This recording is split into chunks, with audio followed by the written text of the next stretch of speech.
All right, everybody, I'm going to go ahead and get started. I'm going to try to be as loud as I can. All right, so my name is Melissa Hubbard, and I come to you from the Washington, D.C. area. I'm a project manager for Witham Digital. We're also based in the D.C. area. I'm a Microsoft MVP in the categories of business applications and office apps and services. And I've been using Flo and Teams since they first were released. So I'm a very early adopter, and this session brings together two of the products that I use and love the most. So today we're going to talk about automating your business processes with Microsoft Flo and Teams integration. So we're going to go through ways to create flows to automate your business processes. We're going to talk about actual integration between Flo and Teams with the Flo app and Flo bot. And we're going to talk about adaptive cards and how to create them and how to send them through Teams channels and chat messages. And we're going to have plenty of demos as well. So why is this topic important? When I started thinking about it, and I think about business process automation, and I think about collaboration, and all of these tools that we have available to us, the main reasons that we're using them is because we want to get our work done quicker, we want to get our work done smarter, we want to get our work done in the best way that we can get it done, and move on with our time. So Teams is where as a project manager, my teams are staying and working and sharing files and holding conversations and holding meetings. This is the app we're in most of the day. So it just makes sense that for our business process automation, we want it to also be in Teams. We don't want to have to go somewhere else for it. And we're finding more and more reasons that we want to sync and move our data with Teams and other applications and throughout Office 365 and other connectors as well. So who here has used Flo? Okay. And again, I'm going to be using the term Flo throughout this presentation, but going forward, I'll be saying Power Automate.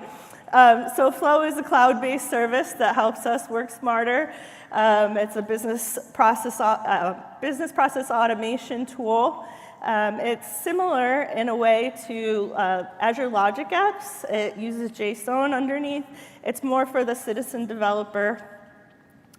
Connects with a lot of different services. So it connects with probably 250 different services, not just Microsoft services, but others as well.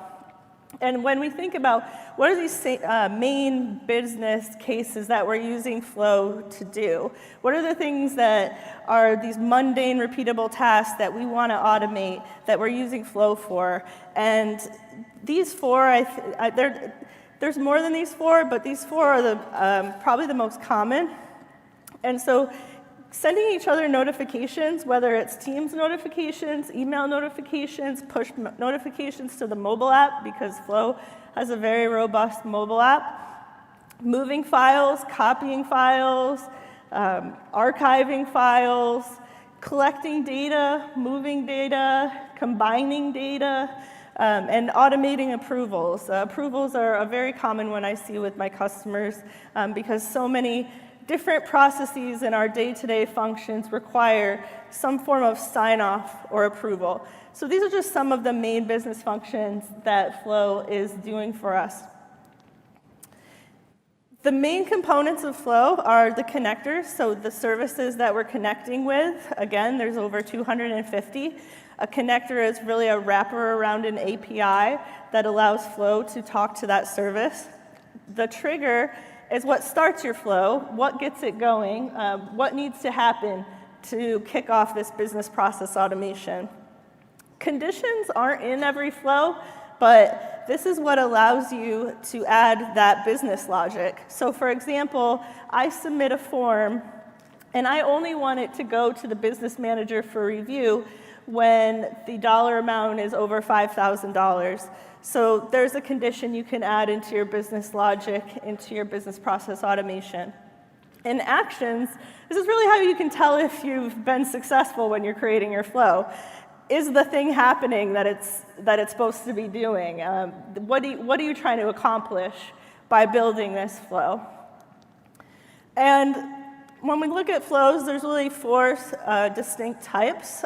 3 of them are based on the trigger. So you can run flows on a schedule, which is really nice. I come from a SharePoint designer background where we used to have to create pretty complex timer jobs or do other things when we wanted to run things on a schedule. But now you can simply, almost like setting a calendar invite, I want this flow to run every day, every other day, every minute, every month, and that's your trigger, the schedule. Instant flows can be from buttons or when you select an item and run a flow manually. So really, it's not something happening in the system that's running the flow, it's a person taking an action and instantly running a flow. Automated flows are the more traditional, when something is added or changed or something happens. This could be an item being added in SharePoint, this could be a row being added in Excel, something being changed in Excel, a tweet with a certain hashtag being put in Twitter. So something happens to start your flow. And business process flows are really their own animal in and of themselves. They're a lot different than the other types of flows. They work with the CDS model, the Common Data Service model, and they allow you to set stages with different steps. I'm not going to be going into them today, but I'm sure there are sessions about business process flows that I would recommend checking out because they are very powerful.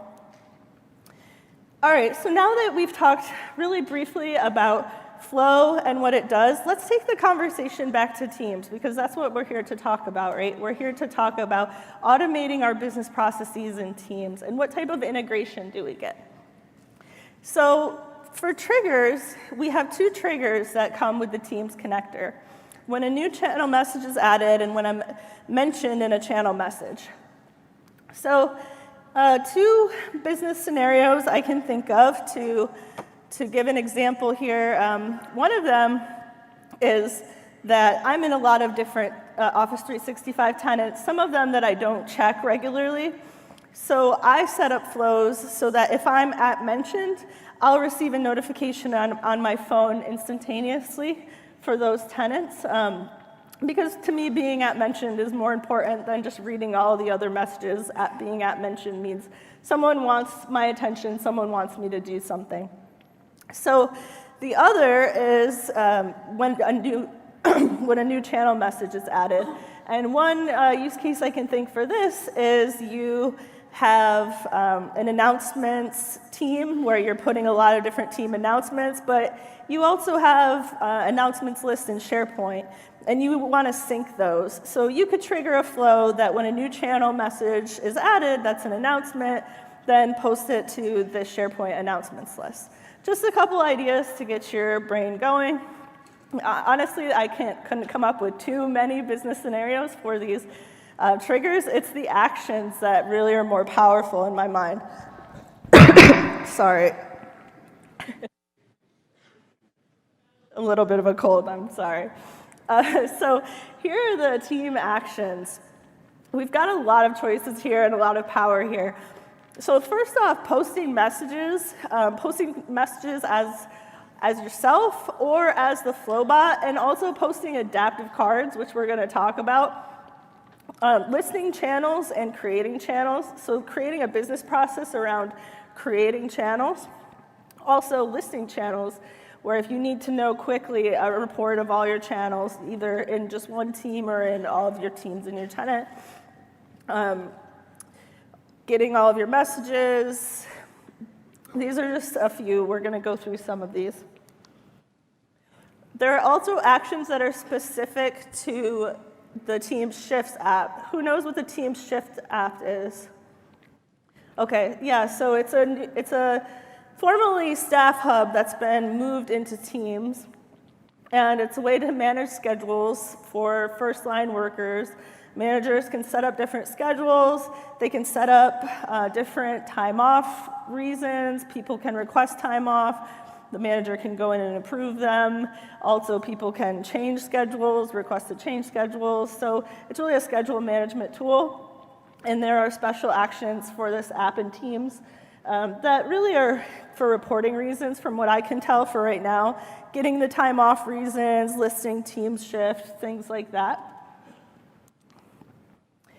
So thinking of actions, it can be a little bit overwhelming, and it can be hard to put the pieces together to try to formulate a plan to start automating your business processes and start thinking about where are my pain points within Teams and within Office 365 as a whole, where I'm doing kind of repetitive things, or I've got some people looking at a calendar over here and some people looking at a calendar over here, and I really wish I could just automatically move these things.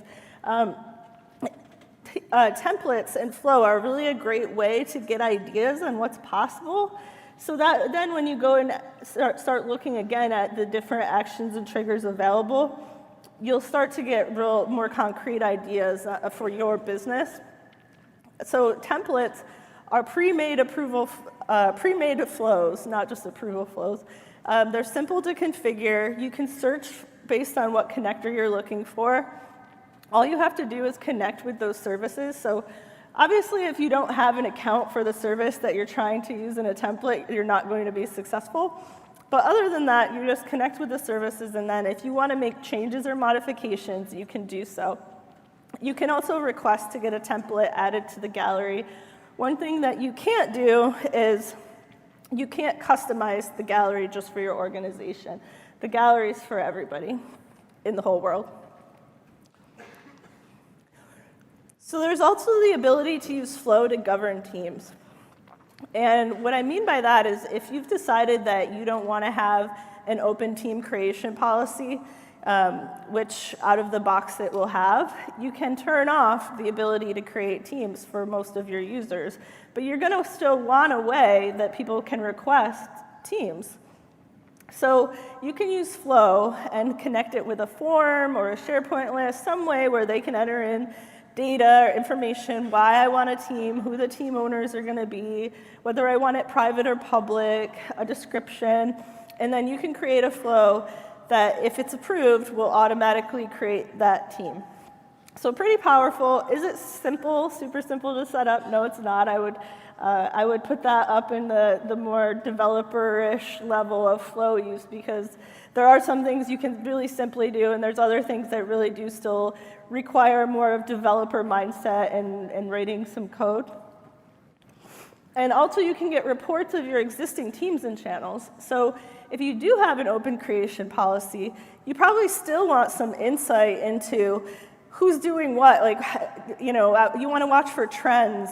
You want to watch for team names, or is there a certain person who's creating just team after team after team every day? And you can look at these reports maybe every week, maybe every 2 weeks, and you can automate this with Flow. So using it as a way to govern without turning off creation altogether. So you can do that for teams and channels. All right, so I'm going to now show you a demo that will show you the power of connecting Forms, SharePoint, and Teams with Flow.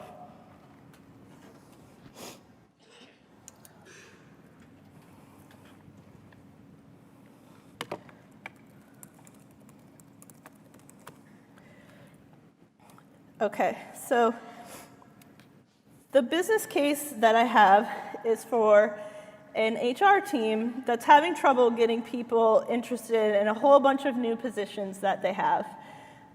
They've got an old system, maybe it's Taleo or one of these bulkier systems that require pages and pages and pages of information to be filled out for someone to just simply apply for a job or even to just show interest.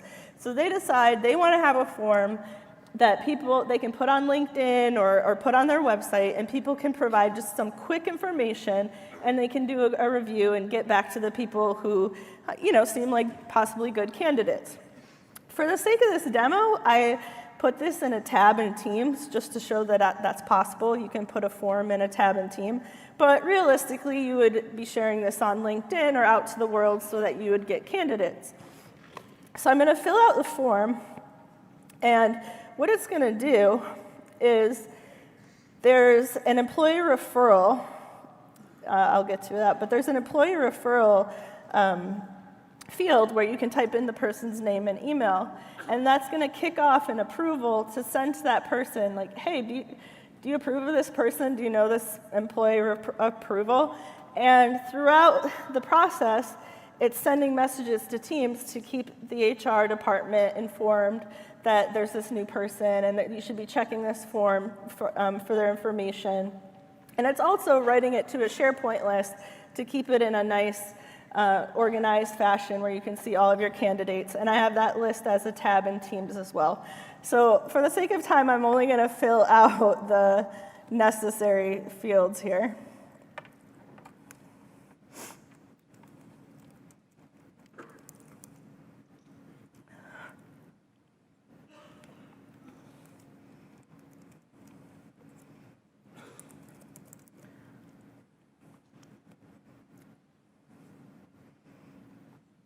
So these are all just standard, what do you do, what's your experience type questions. Here's where we get to the referral. So I'm going to say myself as the employee referral and type my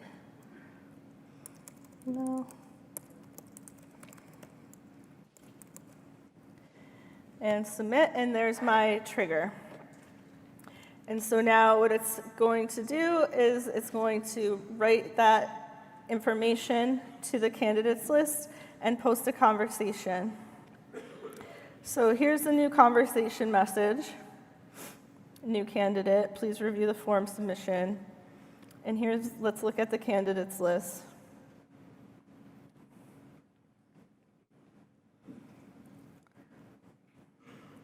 And there it is. And so I should also have a message asking if I approve of this person, which I'm not seeing right away.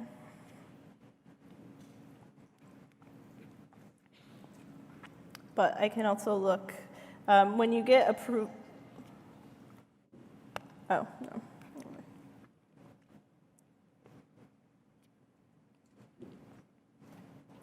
All right, well, I'm not going to stop to wait because sometimes it takes a minute to get the notifications.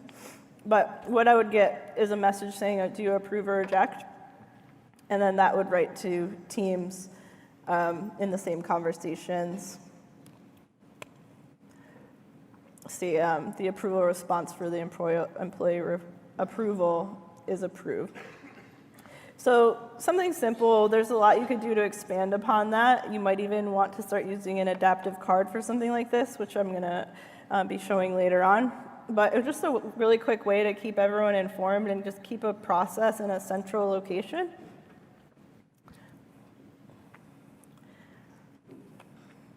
And I'll show you that flow.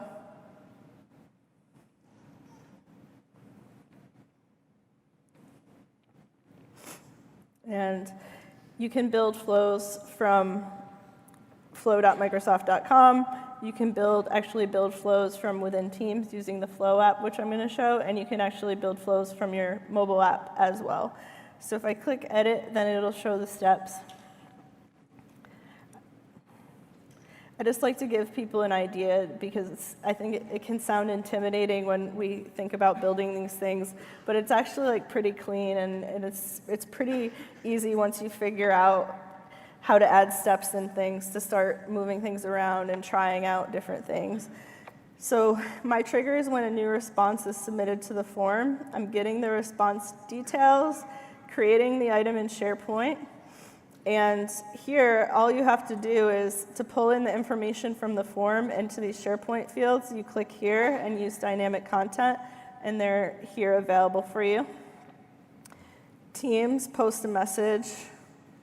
Here's where you choose the teams in the channel and the message. Again, using dynamic content for the first name and last name. And I sent an email with options to approve or reject. And this is the same. So just wanted to give you a view into the inside of the flow. And now, let me go back to my, where's that? 5. Back to my slides. Okay, so Now let's talk Microsoft Teams and Flo integration with the Flo bot and Flo app. The Flo app in Teams, when I try to explain it, it can get a little complex because you have this concept of having your own Flo app in Teams where you can use it to view all of your flows, create new ones, and you can take action on all of your approvals. You can also start a chat with the Flo bot and run certain types of flows that you have available, scheduled and instant flows only. So when we think back of those 4 types of flows based on the trigger, the only ones that you can kick off from the Flo bot are ones that start on a schedule or ones that start instantly with either a button or on a selected item. And you can also have the concept of this like Teams Flo app where you have a team tab, a Flo tab in your channel, and also you have the Flo bot you can create custom flows where the Flo bot can post messages and adaptive cards in your team. And I'm going to show you all of that. So when you add a Flo tab into a channel, basically it allows you to see the flows that are connected with that team. It won't show you all of your flows. It'll show everyone in the team flows that are connected with that team. So if you have some sort of automation going on, for example, when planner tasks become completed, it writes a message to the team. That flow would show and list there.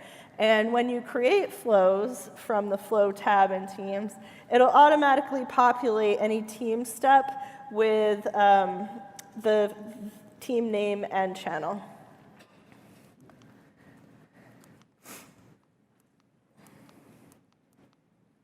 So the Flo bot, again, can trigger a flow. It'll allow you to list the flows and then trigger flows that are on a schedule or that are instant flows. However, there's some, whoa.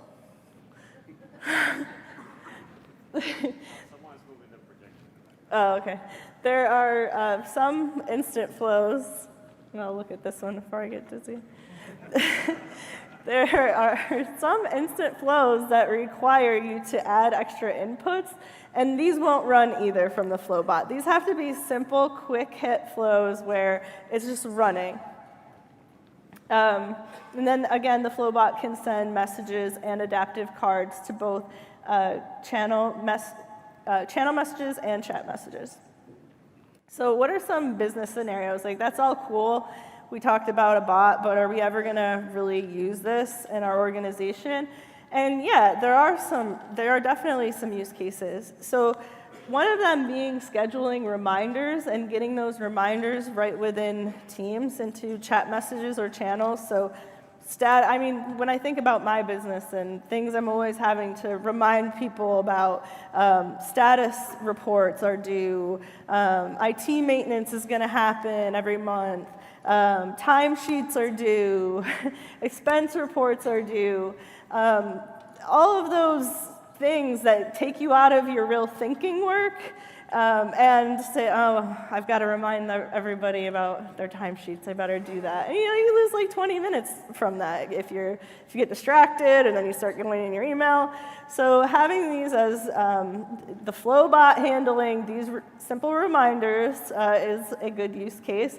Also, running your regular automated reports. So some examples of some reports you might be running regularly or weekly. You could be running sales reports from out of either Salesforce or out of Dynamics. You could be getting all of your channel and Teams reports so that you can take a look at them, make sure that they're following your governance policy. You could take a look at all of your expense reports. There's a lot of different reports you can pull automatically with Flo, and you can run them on a schedule. And if you decide, hey, I need that information right now, or oh, it's a holiday week, I need to do it now, you can use the Flo bot and kick it off by just typing in a command, run this flow, get me this report. Also, your personal tasks. So Flo, when it first came out, People came up with all kinds of neat things it can do to help with your personal productivity. It's really moved to being more of an enterprise product now, but those things still are there. Like, you could use the Flo bot to quickly block off an hour on your calendar because you just had someone come into your office and you need to block time off so no one starts bothering you. You can just type in run Flo 5 and boom, your calendar's blocked off. Tracking your work hours in Excel, sending the Flo bot a message that then saves your time into an Excel sheet, or letting your manager know that you're on PTO or that you're out sick or that you need to take off. One of those emergency situations when you have kids and you just need to send it quick. Type to the Flo bot, send it, and then it pushes it out. These are just some examples to get the wheels turning. All right, so now let's talk about adaptive cards that can be sent through channel and chat messages. I know this is a favorite topic for many of my Flo friends. I've been seeing really cool ones that people have created. I tend to keep mine pretty simple and functional, but there is the capacity to make them very pretty. I was just watching Serge's Flo session, and he made a very pretty adaptive card. So what are they? They're not just for Teams, but in this context, I'm talking about them in Teams. It's a card that you can put information together in a nice, organized way. You can have buttons that open into links. Sorry. And you can...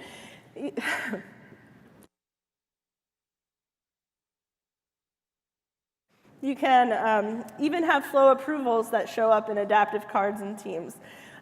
They can contain images, graphs, media, files, richly formatted text, and they're built using JSON, but there's a really nice designer that you can use where you can drag and drop and create them, and then just copy the JSON, put it into Flo, and go on with your day. So this is an example from my friend Eliza, who made an SOS alert where someone in the remote field needs help, and they probably press a button on their cell phone, and then it posts this adaptive card into Teams with their location in Google Maps. So that's just an example. And here's an example of what the approvals look like in adaptive cards. So with the Flo personal app, you can look at all of your approvals and take action, but your notification about getting a new approval isn't going to come into Teams unless you set something up like this. So now in your chat, you can just get this approval and take action on it and be done with it. So now I'm going to demo adaptive cards and also some of the Flo app as well.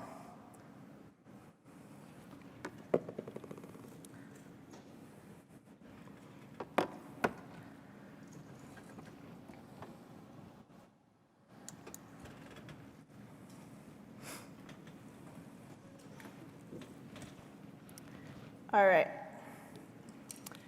So let me bring you back to adaptivecards.io. This is where you can go to get the designer. You can get documentation and some more information here. And this just shows that these are the main platforms they're targeting. So it's not just Teams, but of course we're talking about Teams today because we love Teams. So I'm going to click on Designer. And here it gives you this little example to use to get a real bearing for how to do this. So if I click in to one of these elements, it'll allow me to change the properties. So I could change the URL for this. I could change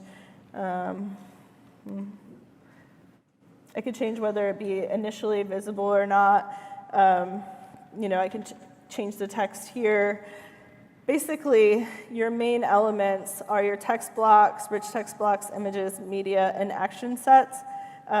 Containers, you can put together a few elements and organize them like that. And inputs are adding inputs for users to enter in information. And so once you make your adaptive card the way you want it, all you need to do is then copy all of this card payload editor here. And you copy that, and I'm going to show you my flow. And so here,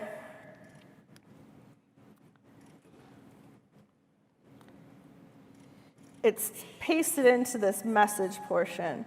So this flow is basically being triggered when a new tweet is posted with the hashtag MSIgnite. So you can imagine it's been going a little bit crazy. There's a lot of examples in my teams right now. So then I've chosen what team and channel. So I want this in my Ignite social media channel in my marketing team. And then this is the JSON that I copied out of the designer, and you'll notice that I did add some dynamic content. So with dynamic content, you can pull information from the data that you have from the previous step. So I wanted to have the profile picture of the person who tweeted it. So here under the URL for this image, I just click and dynamic content will come up. Sometimes it's way down here, and you select it. So that's how I did it. It took a little bit of playing around, and there's a lot of different examples online too. And so let me show you what it looks like in Teams.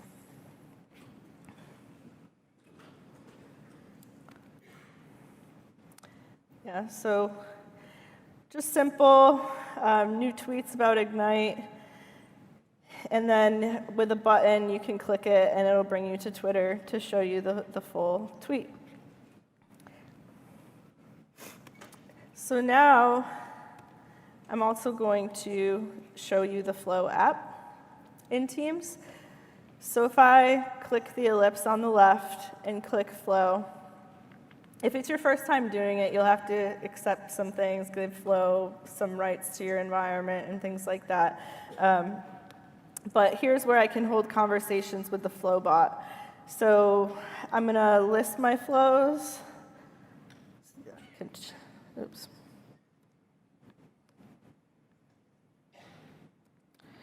It's a little cranky sometimes.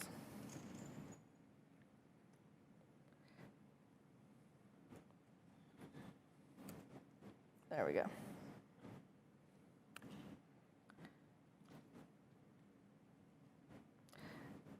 So now it's listing all of the flows I have available that either run on a schedule or run instantaneously. So I want to get my channel report of all the channels that have been requested for a couple of the teams that I'm responsible for. So I'm going to do run flow and then type in the number.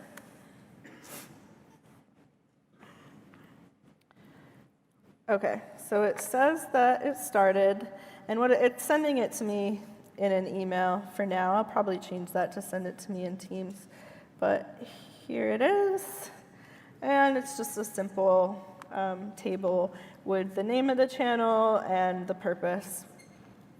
So that's just one simple flow that you can kick off using the Flo bot. Go back into Teams. So I can also view all of my flows,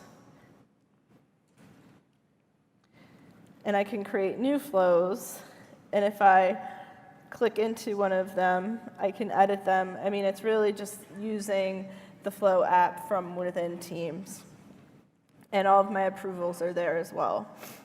The thing with that, though, is these approvals will sit here. It's not going to notify you that they're there in Teams. It'll notify you in an email. It'll notify you on your mobile app. Or else it'll notify you. And if you've set it up for adaptive cards in Teams, it'll notify you there. And now I will show you what the tab in Teams.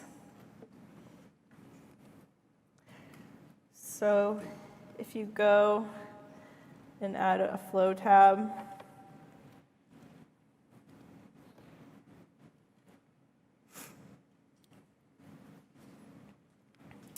it'll just show you, again, the flows that are connected with that team and channel. And then it'll allow you to create new ones. And if I created from a template and I used a team step, it would automatically populate the team's information in there.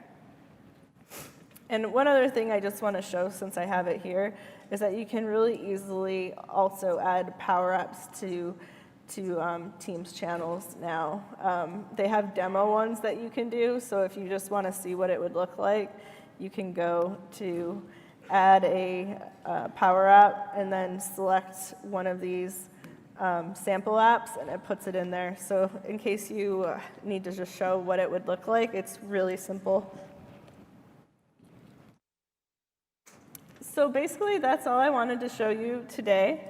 I have another session in this room right after on Flo approvals, so I'm probably going to try to not answer questions so I can save my voice, but I've asked for a few of the other Flo MVPs to come, Sean, Fausto, Serge, April, Scott, and Michelle, and they're all right here and going to help me. So if you have any questions, I just really don't want to lose my voice before the end of my next session. So thank you very much for coming. I really appreciate it.